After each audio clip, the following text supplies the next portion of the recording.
Uh, we're all aware that right at this moment, bodies are being mutilated and torn to shreds by infernal weapons. Unknown numbers of people, hundreds of thousands, maybe millions, are facing the threat of starvation and slow death.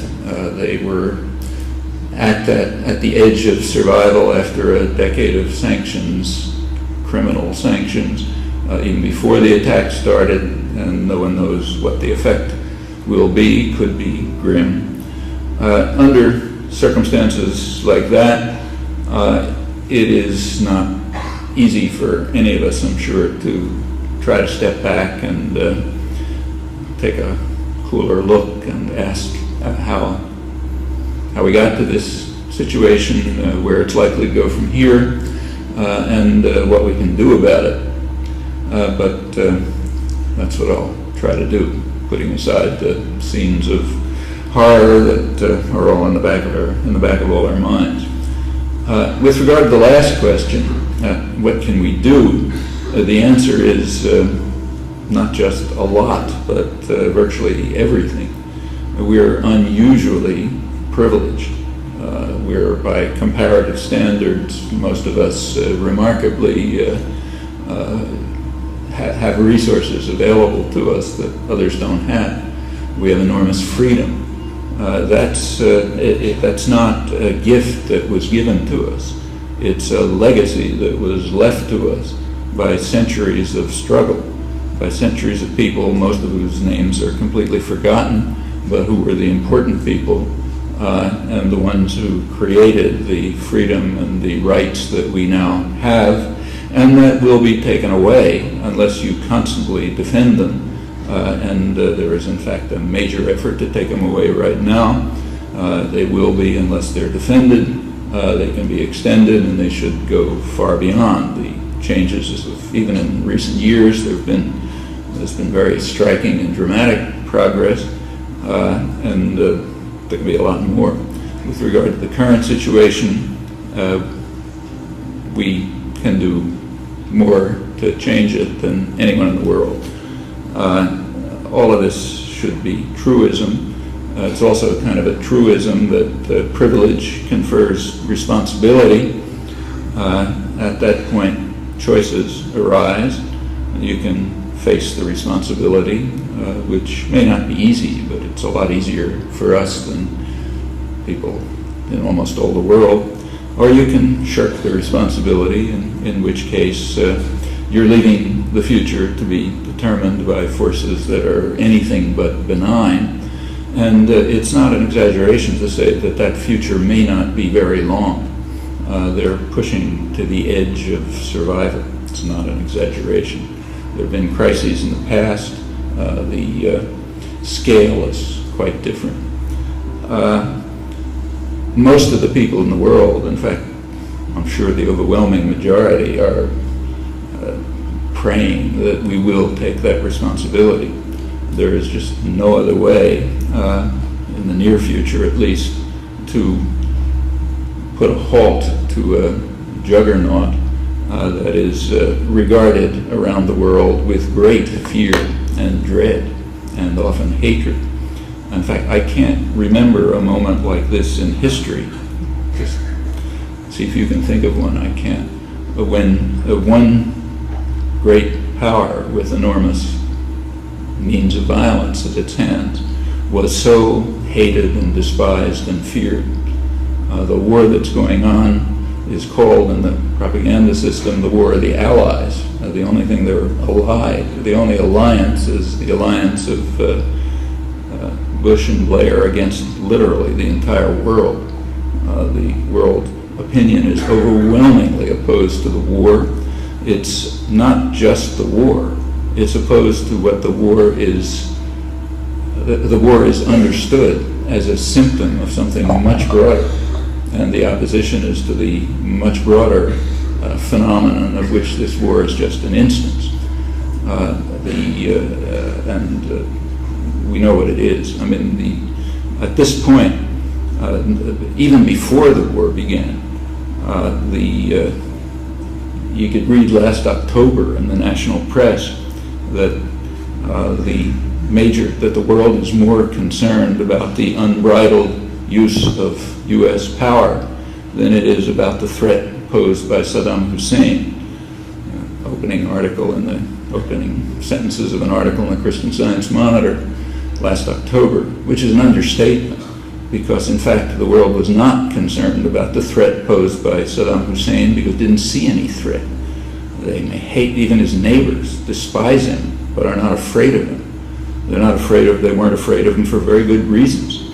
They know that, as everyone who's paid attention knows, that Iraq was heavily damaged by the first Gulf War, the decade of sanctions, which were a truly criminal act. The UN coordinators were not exaggerating when they called them genocidal, drove the society to the edge of survival.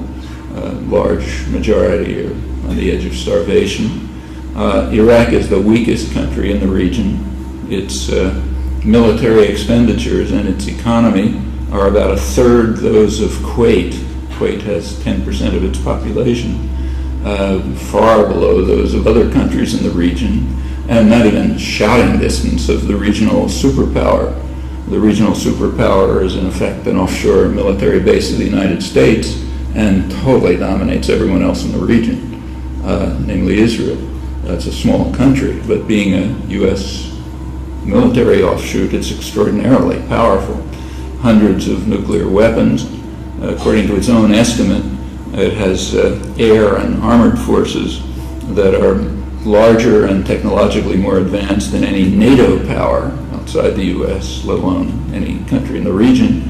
And people in the region don't have to be told that Iraq is not even though Iraq has only partially conformed to a series of UN resolutions, there are other countries that have totally rejected many more UN resolutions. Israel's one of them, Turkey's another, Morocco's another, and those are very serious resolutions having to do with aggression, military occupation, violations of the Geneva Agreements, means war crimes in our terms. They know all that. And they also know something else, that the only reason that these countries are not in violation of more UN resolutions, and in fact more serious ones, is that the United States won't permit it. The U.S. vetoes them. The U.S. is far ahead of anyone else since the 1960s in vetoing Security Council resolutions. Britain's second, nobody's within shouting distance. That brings up another point. If Iraq had the veto, how many UN resolutions would it be violating? Obvious answer, none. That means if any discussion of violation of Security Council resolutions even pretends to be serious, it's going to bring in the veto. Otherwise, it doesn't even pretend to be serious. You can ask yourself how often this has been brought up in the discussion of passionate discussions of Iraq's only partial compliance with a series of UN security resolutions, council resolutions. And the resolutions that the U.S. has vetoed, and remember, it's far in the lead, nobody's close except Britain, are very serious ones. It includes, for example, several resolutions calling on all states to observe international law, which the United States vetoed with Britain abstaining. It includes resolutions calling on the United States to observe the rulings of the World Court, the International Court of Justice, which condemned the United States for unlawful use of force. That means international terrorism in its war against Nicaragua, which Blaise mentioned. The U.S. simply disregarded it, vetoed the Security Council resolution, and a long series of others on a wide range of issues. These are not trivial matters, and it's not ancient history either. In fact, it's the very same administration which is in office right now. They're almost identical to the ones who ran the country in the Reagan-Bush administrations. These are serious issues, and the people in the region are well aware of it. They're also well aware that however much they may despise Saddam Hussein, he's not a threat. It's the weakest country in the region and far from the most serious violator of Security Council resolutions. This ought to be, everybody ought to know this. This ought to be the front pages of independent media, if there were any. These are close to truisms. There's nothing obscure about these things. It's the kind of things you ought to learn about in high school. But you certainly ought to think about and find out about. They're important to know. Well, Saddam Hussein is undoubtedly hated and despised in the region. But by now, George Bush has accomplished a miracle. He's not only organized an international peace movement, as Blaise said, he's turned Saddam Hussein into a figure who is revered in the region. It's gotten to the point where the mainstream press is concerned about it. Been major articles in the Wall Street Journal, the Washington Post, and others in the last couple of days saying that the ones we're claiming to be liberating the Arab and Muslim worlds are in a total fury about this. There's a wave of revulsion against the U.S. war, which has extended the fear and hatred of the administration in Washington well beyond what it was before, and have even turned Saddam Hussein into a figure of reverence. They hate him. They know he's a thug and a despot and a killer, but at least he's standing up to the savage Americans, and he's the only one who's doing it.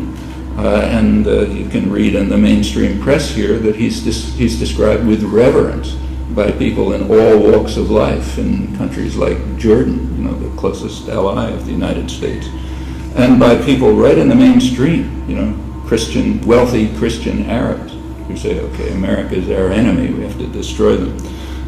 The head of the Strategic Studies Center in Jordan, very pro-American, was quoted recently, just a couple days ago, as saying that there is no doubt that in the Arab world, Saddam Hussein holds the high ground.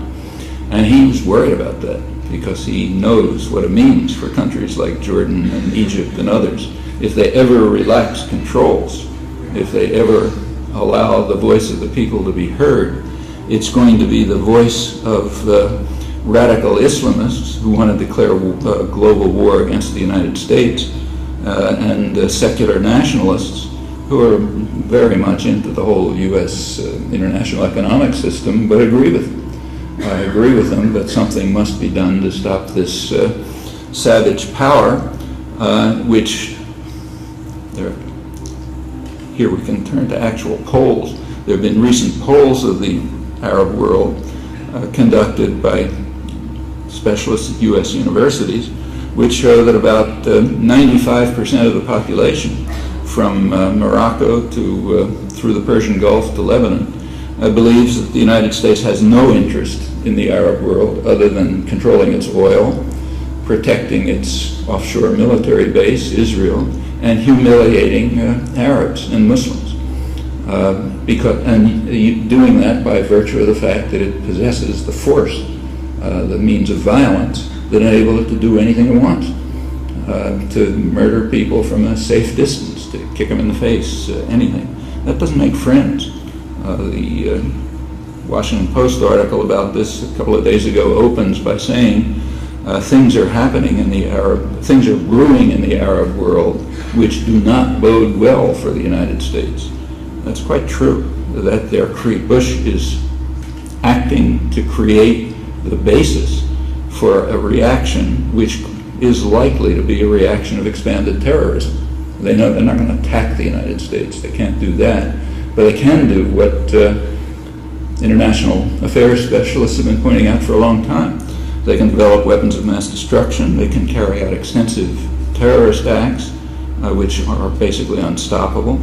And that's exactly the consequences of the actions that are being taken, quite apart from what's happening to Iraqis and Palestinians and others, which they see, even though they're suppressed here.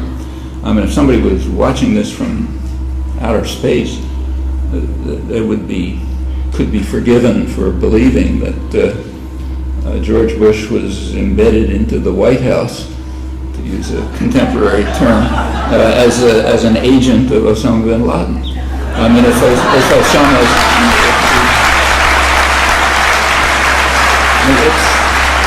it's not a joke. I mean, if Osama's alive, he must be enjoying this mightily. You know, it's fulfilling his wildest dreams. It's creating a war between the evil empire and billions of people around the world who are terrified of it and want to destroy it. Well, you know, how did we get to this point? It was bad enough. It goes back quite a ways, but let's just take too much time. Just take the very recent past. Let's begin with last September. A lot of things happened last September. One thing that happened last September is that the Bush administration released its national security strategy. That was an extremely important document. It sent shudders around the world, and in fact right through the U.S. foreign policy establishment. Like the next issue of Foreign Affairs, the main establishment journal, had a pretty harsh critique of it.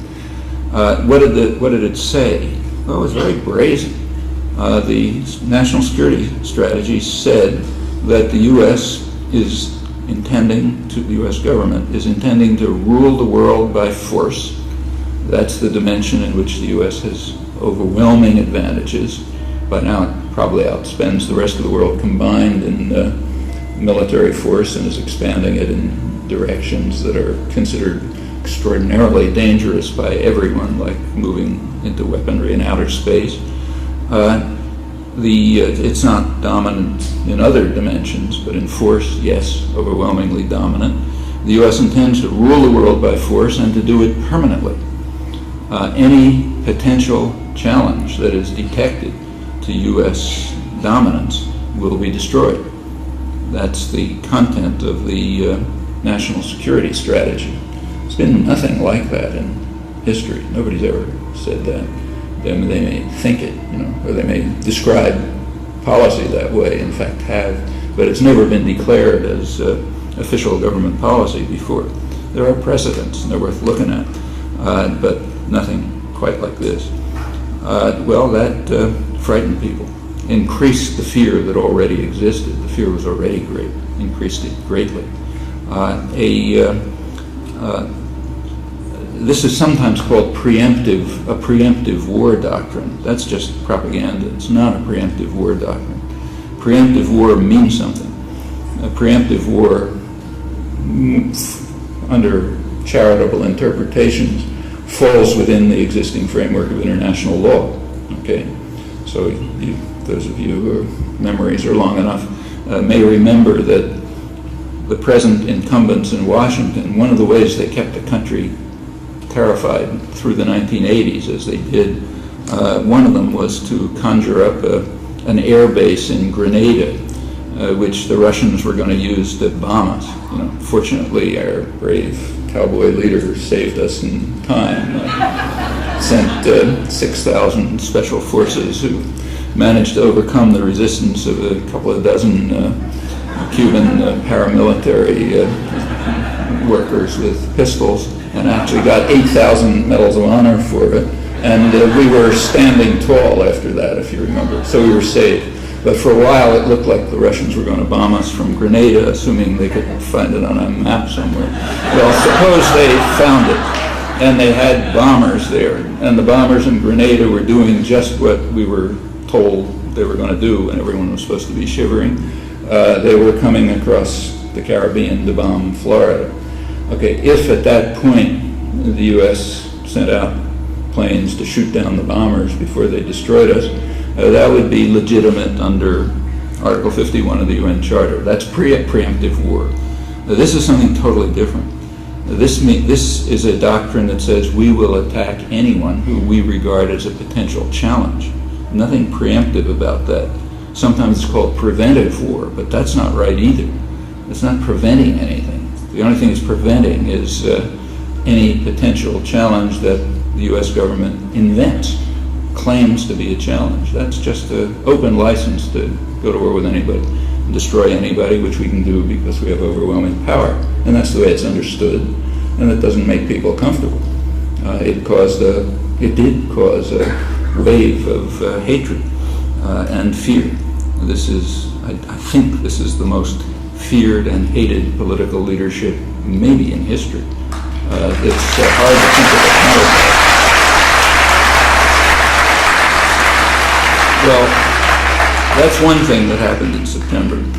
Another thing that happened in September is that it was the opening of the midterm election campaign. September was the opening of the campaign for the congressional elections. Well, the Republicans understood very well that they can't possibly win the elections if the issues are those that concern people, socioeconomic issues, basically. And the reason is they're cutting everybody's throat, and they'll get smashed if that's the issue. So they had to do what they did right through the 1980s. Through the 1980s, their policies were extremely unpopular. They were able to stay in for good reason. They were able to stay in office by frightening people, and that's what they did again. Karl Rove just was kind enough yesterday in the New York Times to explain it, although it was obvious before. It was necessary to frighten people into believing that there's a threat to their security. In that case, they'll rally around the strong leader, the brave cowboy, another one, and they'll suppress their concerns over things like, where's my job, or what's happening to my pension, or how am I going to take care of my elderly mother, and so on and so forth. If they're voting on those issues, the administration doesn't have a chance. And as Rove just pointed out yesterday, if they want to pursue their domestic agenda, a very harsh agenda, which would change would return the country back to 100 years ago. If they want to do that, they're going to have to frighten people, and that's correct. And they did. Starting in September, there was a drumbeat of propaganda about several things. First, that Saddam Hussein is an imminent threat to our survival, just like Grenada in 1983, an imminent threat to our survival. Another was the constant insinuation that he carried out or organized the September 11th attacks, and that they were planning new ones. Well, this was a spectacularly successful government media propaganda campaign. You can see it by looking at the polls. By the end of September and since, around 60% of the population believes that Saddam Hussein is an imminent threat to U.S. security and survival. By now, over a majority think that Iraq was behind September 11th and is planning new things, that Iraqis were on the plains. If you go back before that, it was like 3%, and the whole idea is totally outlandish. And furthermore, these attitudes, these beliefs, are very highly correlated with support for war. And it's understandable. I mean, if I believed those things, I'd be in favor of the war too. If you think that Saddam Hussein is an imminent threat to your existence, that he carried out the September 11th attacks, he's powerful enough to carry out new ones, yeah, it's an argument for war. I mean, today in the New York Times, you can, it's a big page showing pictures of Marines and others explaining why they want to go to war with Iraq and kill Iraqis. It's because they remember 9/11. Okay, now, if somebody's watching this anywhere else in the world, they can only conclude one of two things. Either this country is so fanatically racist that if some Arab did something to you, you want to kill all Arabs. And it's a level of racism that's pretty hard to imagine. Either that, or the country is so deeply indoctrinated that people believe what is purely total nonsense.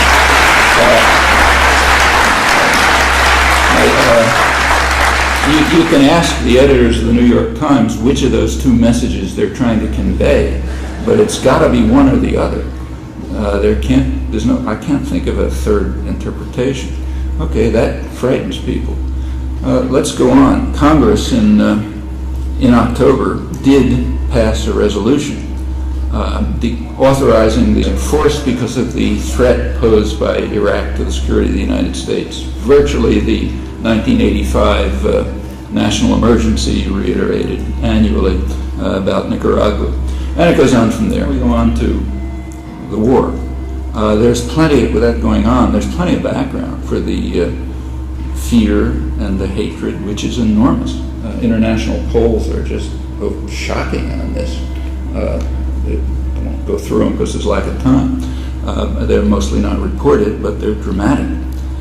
Well, you know, again, going back to that observer from outer space, assuming that, I think outer space people are supposed to be male, so I'll call him him, assuming that he has some concern for the human species, he must be wondering with amazement how long a free people are going to allow this to go on. And the answer is not very long.